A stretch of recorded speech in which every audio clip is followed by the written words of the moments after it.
Hello, and welcome to this episode of the Diary of a Lawyer. And today I just want to briefly go over the situation in Libya. Now, the UN has issued a statement, I think a day ago, condemning what's going on in Libya.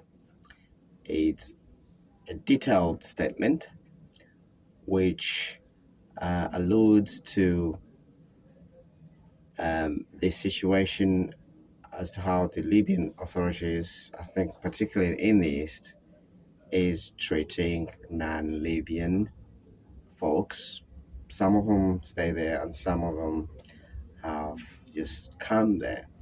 And it says, we're concerned about the mass arbitrary arrest of migrants and asylum seekers across the country. Libyan authorities have arrested thousands of men and women and children from the streets, their homes, or following raids on alleged traffickers' camps and warehouses. The campaign of arbitrary arrests and deportations has been accompanied by a disturbing rise in hate speech and racist discourse against foreigners online and in the media. UN SMIL, which is the UN mission in Libya, calls on Libyan authorities to halt these actions and treat migrants with dignity and humanity and in line with their international obligations. Libyan authorities must grant UN agencies and NGOs unimpeded access to detainees in need of urgent protection. And this statement ends. Now, just a brief background. We know Libya has gone through a period of turmoil since the fall of the late Libyan leader, long-time Libyan leader Muammar Gaddafi, and the country has experienced factionalism and violence. There are also, in addition to some of the countries in the Maghreb, are the main routes for people fleeing persecution and all other forms of injustices through North Africa to their onward journeys wherever they go. And as a result, many have lost their lives. But what we're increasingly saying that also in Tunisia, there's been a rise of racism, violent attacks, and even slavery. In fact,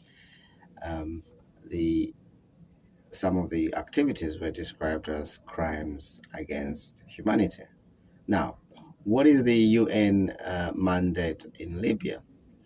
The United Nations support mission in Libya was set up by the UN, and the Security Council adopted its resolution 2656 on the 28th October 22, by which it renewed the mandate of the United Nations support mission in Libya through or until the 31st of October 2023, as set out in Resolution 2542 2020 and paragraph 16 of Resolution 250 in 2021.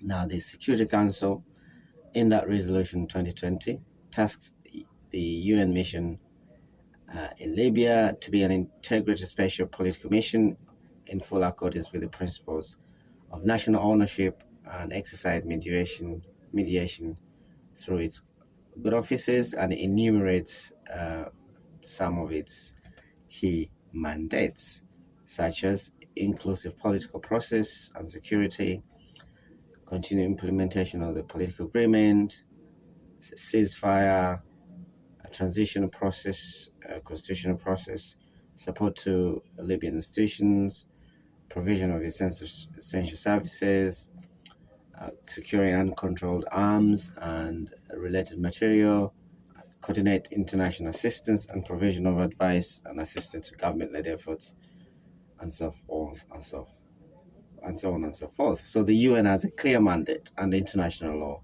in Libya. So what it says, it carries a great weight, and with it comes the full weight of international law and the UN Security Council, given that this was authorized by the UN Security Council. So the ongoing events in Libya are disturbing, but it's not new, as I mentioned before. And in some of going through some of the details, we are seeing reports that people have been basically hijacked, taken en masse, some sent across the desert in Egypt, dragged from their homes, held without proper access to basic needs, sanitation, food, etc., etc. And so this is disturbing again. And so one has to, there is sympathy for what's going on in Libya, but I don't think there's any justification for the persistence, inhuman and degrading treatment in which other human beings are treated, in particular when Libya itself understands what injustice means, what oppression means, and why that, and the fight they had to go through to depose what they termed as injustice after almost 4 decades. And so that is the situation. And the UN is very, very clear in its condemnation of hate speech and deportations and mass arrests. And at the point of recording this, it's not clear what clear response what the Libyan authorities have officially responded to the UN. And so there we shall leave it on this episode of the Diary of a Lawyer. And we shall be watching developments. And thank you for listening. And goodbye. We'll speak again. Thank you.